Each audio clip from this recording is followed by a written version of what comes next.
안녕하세요. 소리씨앗의 도희 인사드립니다. 오늘 제가 낭독해드릴 작품은 여러분들이 잘 알고 계시는 이광수님의 단종애사라는 근대소설입니다. 관객수가 무려 1600만 명이 넘은 영화 왕과 사는 남자의 소재가 되기도 했죠.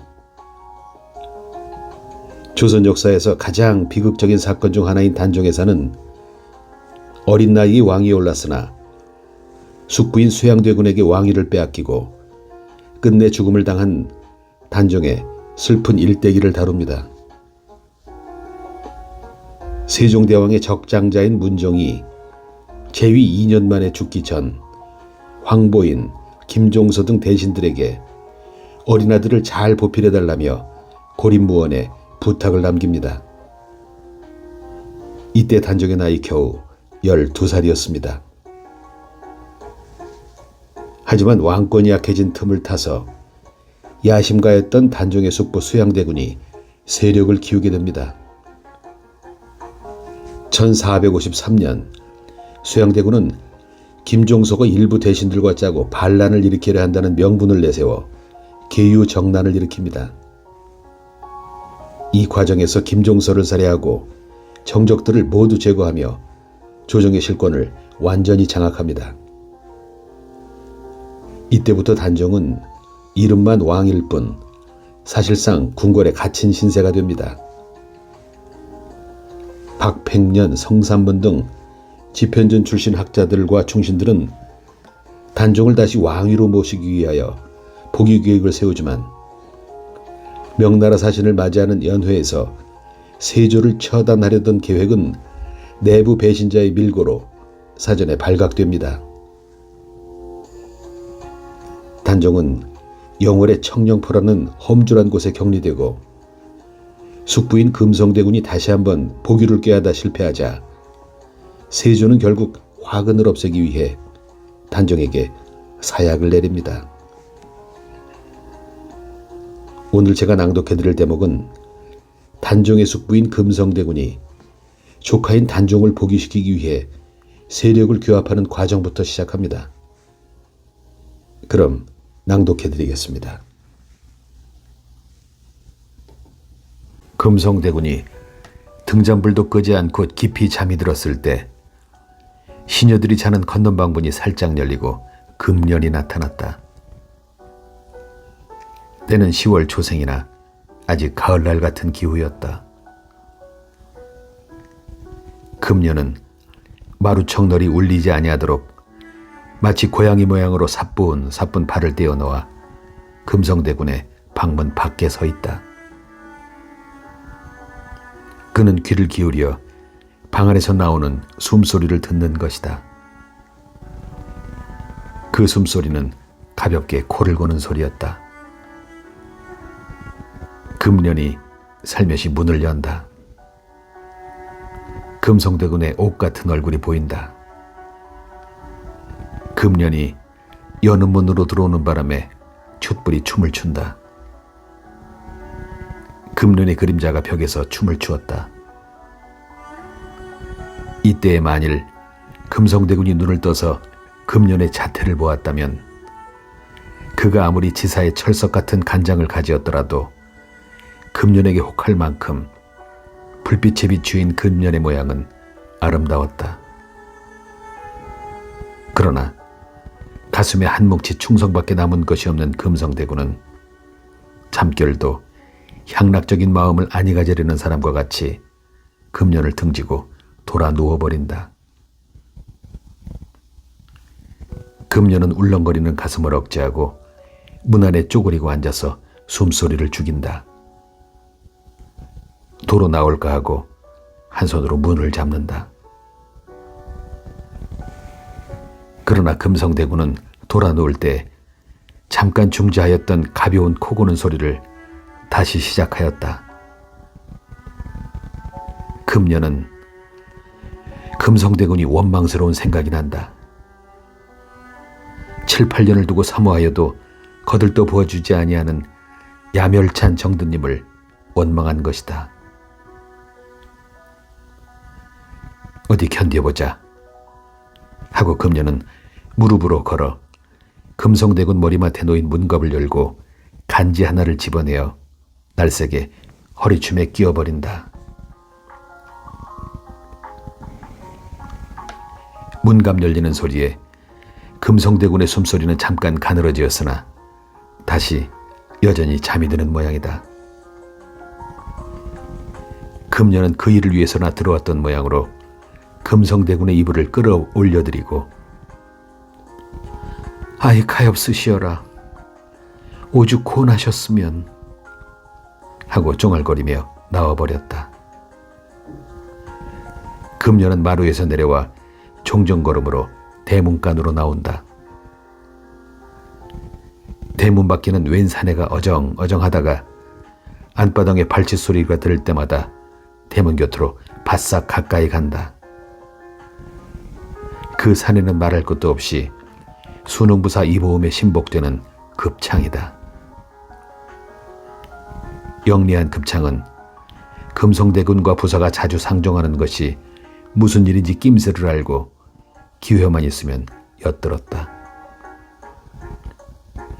이날도 두 사람이 대사를 의논하고 경문을 초할 때에는 물론 급창이나 시녀나 부르기 전에는 가까이 오지 말 것을 분부하였으나 이날따라 더욱 엄하게 좌우를 물리는 것이 더욱 수상하여 급창은 시녀들에게 밖에 술 사 먹으러 나간다고 일컫고 뒷곁으로 들어와 뒷문을 가만히 열고 나가 금성대군 방침 속에 들어가 두 사람의 의논을 자초지종으로 다 듣고 나중에 금성대군이 경문을 어디 두는 것까지 살피고 나왔다. 그리고 나와서는 금년을 불러내어 경문만 훔쳐내면 부귀가 돌아오고 자기네 두 사람은 팔자 좋게 100년 해로를 하고 만약 그렇지 않으면 금성대군이 역적으로 몰리는 판에 금년도 같이 적발되어 죽을 것이라고 말하였다. 이래서 금년은 마침내 서방과 부귀에 미치어 10년 상전으로 섬기고 정든님으로 사모하여 오던 금성대군을 배반하여 문갑 속에 두었던 경문을 훔쳐낸 것이다. 찾았어? 이리 줘. 하고 급창은 문틈으로 눈과 손을 댄다. 가만히 있어. 하고 금녀는 소리 안 나게 대문 빗장을 열려고 손을 움찔움찔한다. 이러다가 나으리가 알면 뭐가지 날아가. 어서 그것부터 내어보내. 하고 사내는 재촉한다. 이 문답이 모두 소리 없는 말로 되었다. 그러나 금녀는 그 보물을 문틈으로 내어보내려고는 아니하였다. 그래서 기어이 대문을 열고야 말았다. 이리 내어! 하고 사내는 금년의 팔을 잡았다. 나는 어찌할 테야. 임자만 서울로 달아나면 나는 어쩌라고. 하고 금년은 사내의 옷섬에 메어 달린다. 나를 기다리고 있어. 내가 귀히 되면 저는 귀하지 않나? 어서 이리 내어. 하고 급창은 계집이에 어찌 되었든지 그 경문만 있었으면 좋겠다는 빛을 보이고 금년의 품에 손을 넣으련다. 웬 소리야. 나으리가 내일이라도 하시면 나는 죽게 돼. 나도 같이 가. 데리고 가라고. 하고 금년은 가슴을 헤치는 급창의 손을 뿌리친다. 급창은 금년을 달래어도 아니 듣는 것을 보고 와락 금년에게 달려들어 한 팔로 금년을 꼭 껴안고 한 손을 금년의 허리에 놓고 힘껏 금년을 떠밀어 대문 안에 비틀비틀 들어가게 하고는 어둠 속에 어디로 달아나 버리고 말았다. 급창은 그 경문을 전대에 넣어 안허리에 꼭 둘러띠고 서울을 향하여 길을 떠났다.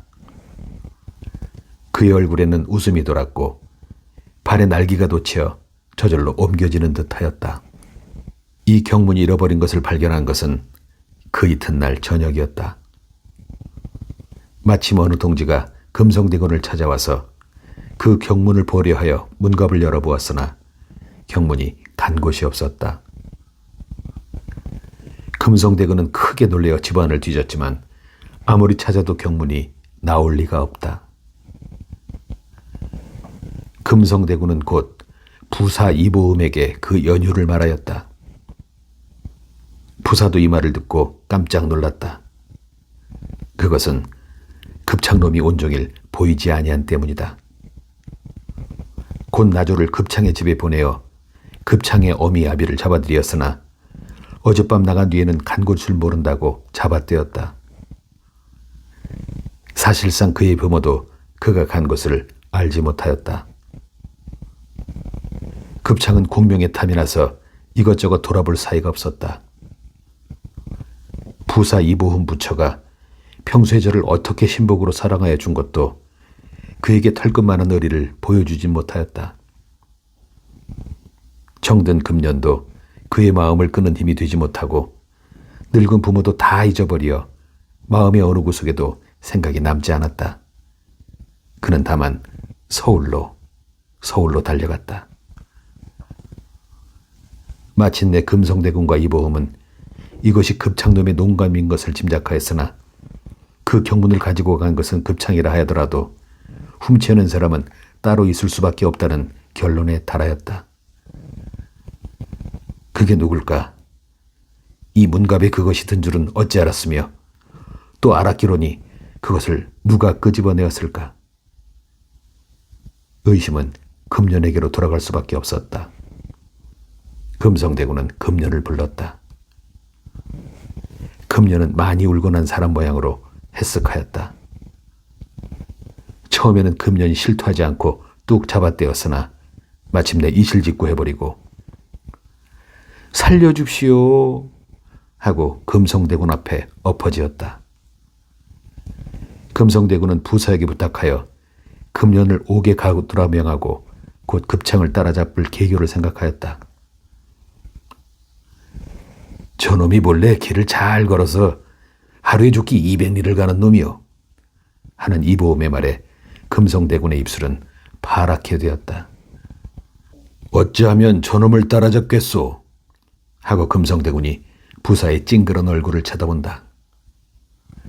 보음은 한참 고민하더니 한 가지 길이 있소.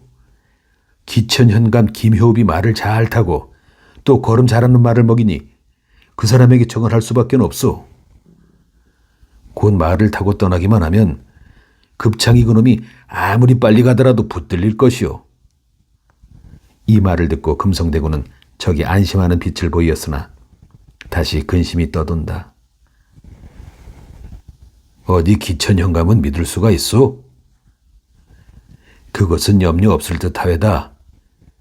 이 아비가 생전에 소인과 친분이 있었고 저도 조실부모하고 혈혈무이한 것을 소인의 선친이 거두어서 소인의 집에서 생장하다시피 하였으니 설마 제가 소인의 청을 아니 듣겠소이까? 그걸랑 염려 마시오. 하고 보험이 안심하는 한숨을 내쉰다. 금성대군도 그제야 저기 안심이 되었다. 그러나 그렇다고 안심할 수는 없는 일이다.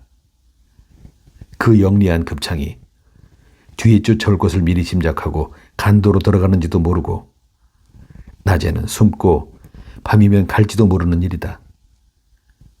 이러한 의심이 나면 보험의 말도 그리 탐탁하게 믿어지지를 아니하지만 이 길밖에는 더 어찌할 수가 없었다. 그래서 보험으로 하여금 기천현감 김효읍에게 간곡하게 통정하고 부탁하는 편지를 쓰고 금성대군도 이번 일에 힘을 쓰기를 바란다는 말과 또 그러하면 후일에 공이 크리라는 말도 써서 편지 한 장을 동봉하였다. 그리고 가명에 급한 걸음 잘 걷는 관우 하나를 뽑아 나는 듯이 기천에 다녀올 것을 명하였다. 기천현감 김효읍이 수능부삭 이보흠의 편지를 받은 것은 이튿날이었다. 김효읍은 좋게 말하면 쾌남이요 좋지 못하게 말하면 건달 같은 사람이었다. 문관이면서도 말달리기와 활쏘리기를 좋아하고 또 주색을 좋아했다. 읍내에서는 말달리기, 활쏘기, 노름하기, 술 먹기 좋아하는 건달패들이 현감에 휘하에 모여들어 동원에는 밤낮에 풍류가 질탕하였다. 이러고도 파직을 아니 당하는 것이 이보음의 힘인 것은 말할 것이 없다. 이보음이 일개 부사에 불과하지만 그의 문명이 높아 상당한 존경을 받았던 것이다. 이러한 관계이기 때문에 이보음은 김효업을 제 조카 모양으로 믿고 있었던 것이다. 김효업은 이보음의 편지를 받아보고 대제를 향하여 말을 달리었다. 급창이 제작일 밤에 수능부를 떠났다고 하면 제 아무리 빨리 걸었다 하더라도 충주를 지나지 못하였을 것이니 역마를 갈아타고 달리면 장호원, 아무리 더디더라도 이천 안짝에서 따라잡을 수 있다고 생각하였다. 기천 현감은 준말을 달려 단풍도 다 지나고 낙엽이 표현하는 대제를 단숨에 넘어 단양 60리를 점심때도 못 되어서 다 달았다. 이 모양으로 그도 마류에서 먹고 밤에도 조막에서 눈을 붙이는 둥 마는 둥 또는 길을 떠나서 사흘 만에 급창을 장호원에서 따라잡았다. 김효업이 한 달에도 한두 번은 반드시 수능에 이보음을 찾아보는 관계로 급창을 잘 알았다. 이놈아, 걔 섰거라! 하고 김효업은 말을 달리어 소로를 피하려 하는 급창을 꼭 붙들었다. 여러 날 길에 놈도 더 뛸 근력이 없었던 것이다. 이놈아, 그 편지 내요! 하고 손으로 급창이 몸을 뒤지어 경문이든 전대를 빼앗았다. 허이얼은 발칙한 놈 같으니 그렇게 너의 사또 신세를 지었거든 그래 요짓이냐? 하고 말채찍으로 급창의 잔등을 한 대 후려갈기고 경문을 내어서 본다. 급창은 분함을 금할 길이 없었다. 손에 잡았던 금덩어리를 그만 떨어뜨린 셈이었다. 처음에는 김효업을 좀 저항하여 보려고도 하였으나 아무리 보더라도 견딜 도리가 없어서 이만 뽀드득 뽀드득 깔고 길가에 서서 있다. 김효업이 이것을 다 보고 나서 그놈 네 이게 무엇인 줄 알고 훔쳐가지고 어디로 간단 말이냐 하고 그 경문을 찢으려고 두 끝을 잡는 것을 급창이 달려들어 효업의 팔을 붙들며 사또 잠깐만 참읍시오. 소위 말씀을 한마디만 들읍시오. 하고 막는다. 이 꽤 많고 구변 좋은 급창이 좀 어리숙한 기천 현감을 휘어 넘기려는 것이다. 그래 무슨 말이냐. 요 때려 죽일 놈 같으니 어디 말해봐라. 하고 김효업도 격서 찍기를 잠깐 정지한다. 사또 경상감사 한 자리 안 보시렵쇼. 사또만 하신 양반이 기천 현감이 당치나 합쇼. 요놈 웬 소리냐? 하고 효업은 급창의 말에 놀라면서도 경상감사란 말이 노상 듣기 싫지는 아니하다. 사또 이 격서를 가지고 서울로 올라갑시오. 그러시면 내려올 때는 경상감사는 떼어놓은 당상인입시오. 경상감사 하시거든 소인을 부르셔 두둑한 구실이나 한 자리 줍시오. 하고 급창이 당장 경상감사 앞에 청이나 하는 듯이 허리를 굽신굽신한다. 기천현감 김효업은 잠깐 주저하였다. 급창의 말이 과연 옳은 말이 아니냐. 그러나 이보음의 신세를 어찌할꼬. 옳다. 이보음의 성명 삼자는 칼로 우려버리자 하고 마음을 작정하였다. 김효업은 이렇게 생각하고 그 격서를 소매 속에 집어넣고 말에 올라 서울을 향하여 달려나려 할 적에 급창이 앞을 가로막으며 사또 소인은 어떻게 하랍쇼? 수능으로 가려무나. 죽기는 누가 죽고요? 사또 귀히 되시거든 소인공도 내세운다고 무슨 필적이라도 써주십시오. 필적이란 말에 기천현감은 열이 상투까지 올라 말채찍을 높이 들어 급창을 후려갈기니 채찍 끝이 머리통에서 귀통을 감싸고 돌아 뺨이 터져 피가 흐른다. 급창이 아파서 몸을 휘청하고 쓰러지는 틈을 타서 먼지를 차고 말을 달려가 버리고 말았다. 급창은 의기양양하게 달려가는 기천 현감의 뒷모양을 노려보며 이를 갈았으나 어찌할 수가 없었다. 그는 안타까운 듯이 땅을 치다 벌떡 일어나며 옳다, 되었다 하고 오던 길로 기천을 향하여 돌아섰다. 그는 아무한테서나 실망하고 자빠질 사람이 아니다. 발길에 채워서 죽는다 하면 그는 반드시 차는 사람의 발바닥이라도 메어먹고는 한번 웃고야 죽을 사람이다. 그는 한 묘책을 얻은 것이다. 아무리 기천 현감이 말을 잘 탄다 하더라도 서울을 가려면 아직도 이틀을 가야 할 것이요. 서울서 기천 현감의 기별을 듣고 관병이 수능에 내려오려면 아무리 빨라도 7, 8일은 걸릴 것이다. 이동한 급창이 안동으로 가서 안동부사 한명진에게 이 말을 하여 안동 군사를 가지고 불의에 수능을 엄습하기는 나흘 안에 할 수가 있을 것이다. 이리하면 경문을 가지고 서울까지 올라간 기천 현감이 도리어 헌물을 켜고 금성대군과 수능부사를 잡은 공은 도리어 자기에게로 돌아올 것이다. 이렇게 생각하고 급창은 김효읍에게 얻어맞아서 아픈 것도 잊어버리고 있는 기운을 다 내어 안동부로 향하였다. 김효읍은 급창이가 말하던 경상감사인 두영이 손에 잡힐 듯 하여 몸이 피곤한 줄도 모르고 말을 채치어 서울에 득달하였다. 그리하여 판중추원사 이징석을 통하여 그 경문을 왕께 올리었다. 경문 끝에 쓰인 수능무사 이보험의 이름은 칼로 도려내고 오직 금성대군의 서명만이 있었다.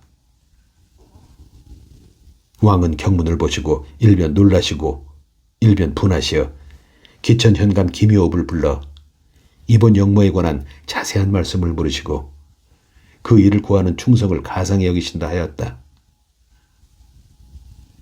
그리고 즉시로 영의정 정인지를 부르시와 금성대군과 그 관련을 잡을 것을 명하시고 대사헌 김순, 판례빈사 김수를 보내어 금성대군을 국문하게 하시고 또 소윤, 윤자, 우보, 덕, 김지경, 금부, 진무, 권함 등으로 금성대군 이외의 죄인을 국문하게 명하셨다.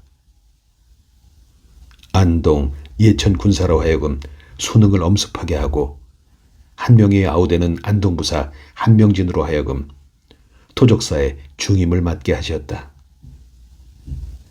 이때 금성대군과 수능부사 이보금은 기천 현감의 회보를 기다렸으나 이틀이 지나고 사흘 나흘이 지나도 소식이 없음을 보고 비로소 의심하기 시작하였다.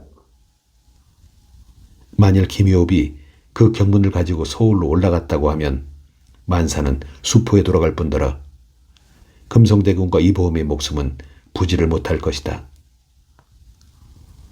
써놓았던 경문을 잃어버린 금성대군은 새로 경문을 써서 우선 예천, 안동으로 띄웠다. 그러나 그 경문은 안동지경을 다 돌기도 전에 밤을 틈타서 안동, 예천군사 500여 명이 안동부사 한명진의 거스름을 받아 수능부를 엄습한다. 불의의 수많은 군사의 엄습함을 받은 수능부는 미처 손쓸 사이도 없이 개미 한 마리 셀 틈 없이 포위를 당하고 빗발 같은 시석이 성풍으로 쏟아지었다. 일변 한명진은 수능무사 이보험에게 사자를 보내어 속히 금성대군을 잡아보내라. 그렇지 않으면 성중을 무찌르라고 위협을 하였다. 본래 용병치제가 아닌 이보험은 이 불의지변에 어찌할 바를 알지 못하였다. 그는 한낱 선비다. 경무는 지를 줄 알아도 실제로 싸울 줄은 몰랐다. 게다가 한명진은 성 안에 방을 붙여 누구라도 항복하면 목숨을 용서하려니와 만일 관명을 거역하면 도륙을 면치 못하리라고 위협하고 또 사실상 약간 반항하는 언행이 있는 사람들을 잡아 목을 베어 백성들의 기운을 눌렀고 군사들도 싸울 뜻이 없어 성문에서 도망할 틈만 엿보았다. 이때 금성대군은 잠이 들어 있다가 병마지성이 요란한 것을 보고 옷을 입고 칼을 들고 뛰어나와 동원으로 향하였다. 얼마를 가지 않아 뛰어나오는 관노 하나를 만났다. 그는 부사의 심부름으로 금성궁으로 오는 길이었다. 나으리 마님입시오. 오, 누구냐? 소인이요. 돌수요. 큰일 났습니다. 안동 예천군사가 수없이 몰려와서 지금 부중을 겹겹이 에워싸고 나으리 마님 잡아내라고 야단입니다. 사토끼 없어는 소인들은 나으리 마님 어서 피신하십소서 여쭙고 오라 하시와 지금 배우러 가는 길입니다. 나으리 마님 시각이 바쁘니 어서 피신하십시오. 하고 관노는 황황하게 재촉한다. 사또는 어디 계시냐? 시방 군사를 모으라 하시는 모양이오.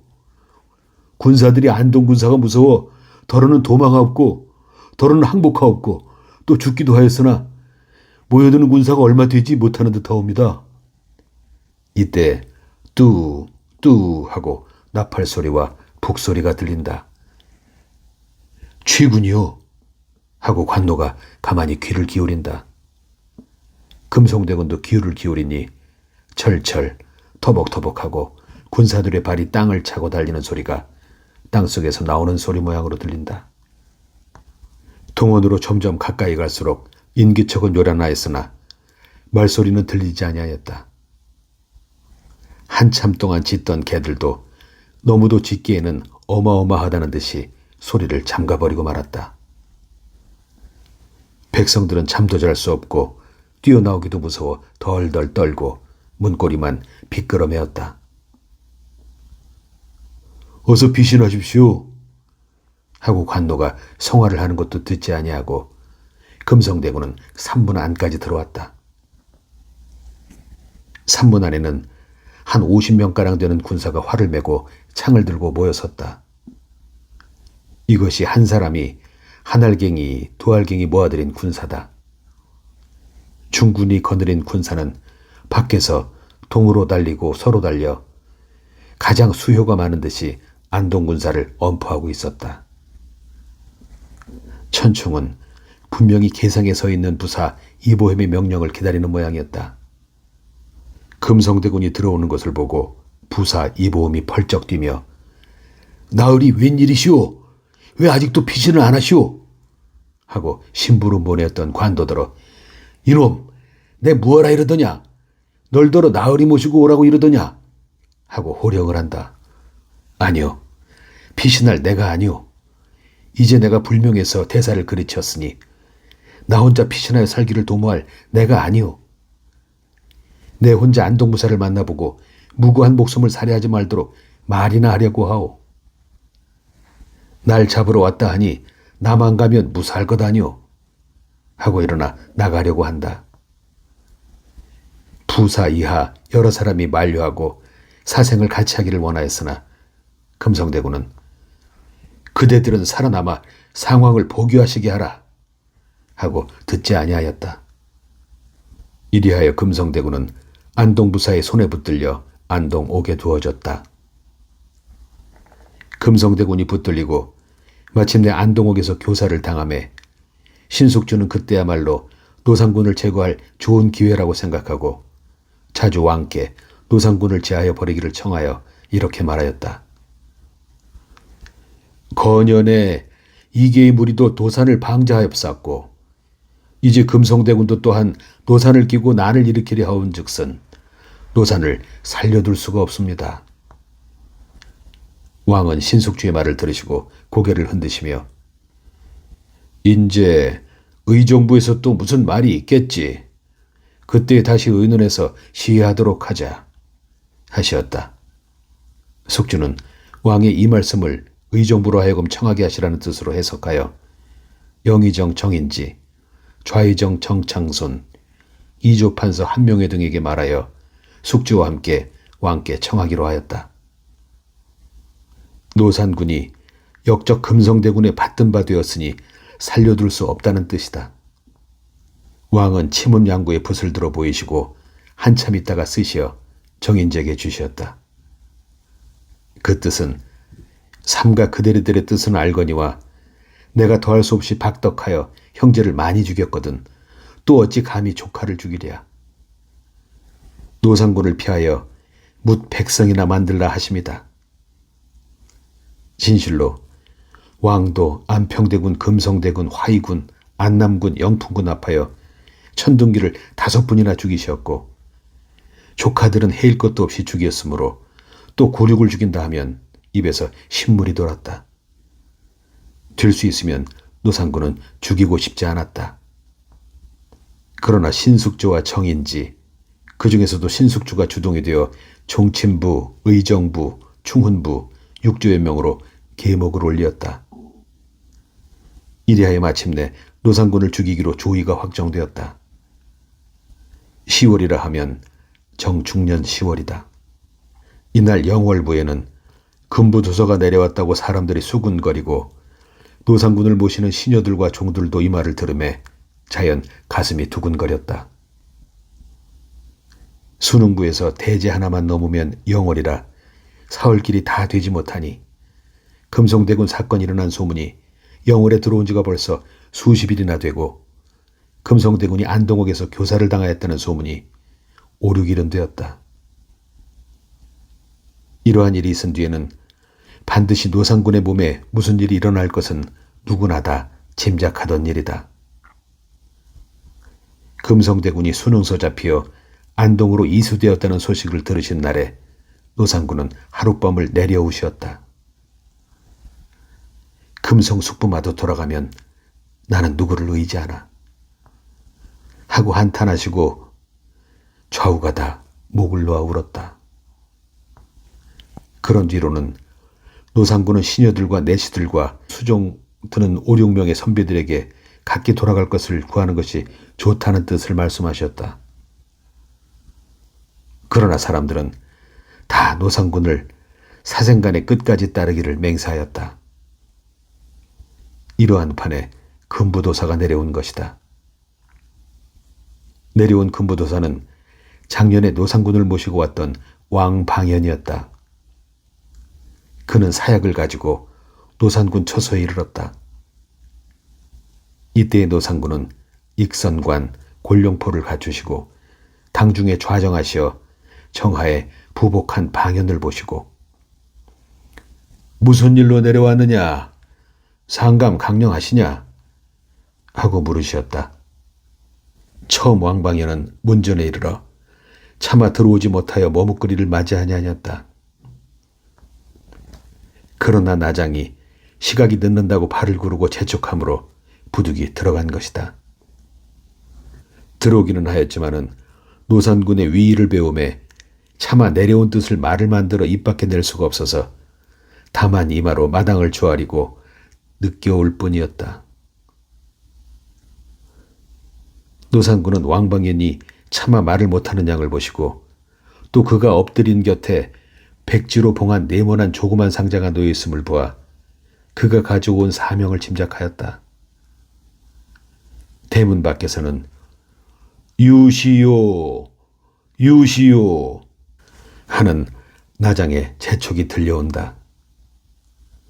유시가 노상군이 사형을 받을 시간이다. 금부도사 왕방연이 울고만 엎드려 인제 일이 끝날지도 모를 때 평소 노상군을 따라와 모시던 공생 한 놈이 활시위를 뒤에 감춰들고 노상군의 등 뒤로 달려와서 노상군의 목을 졸라매고 복창 밖으로 잡아당겼다. 노상군은 뒤로 넘어지시어 줄을 따라 끌려가시다가 복창 문턱에 걸려 절명하셨다.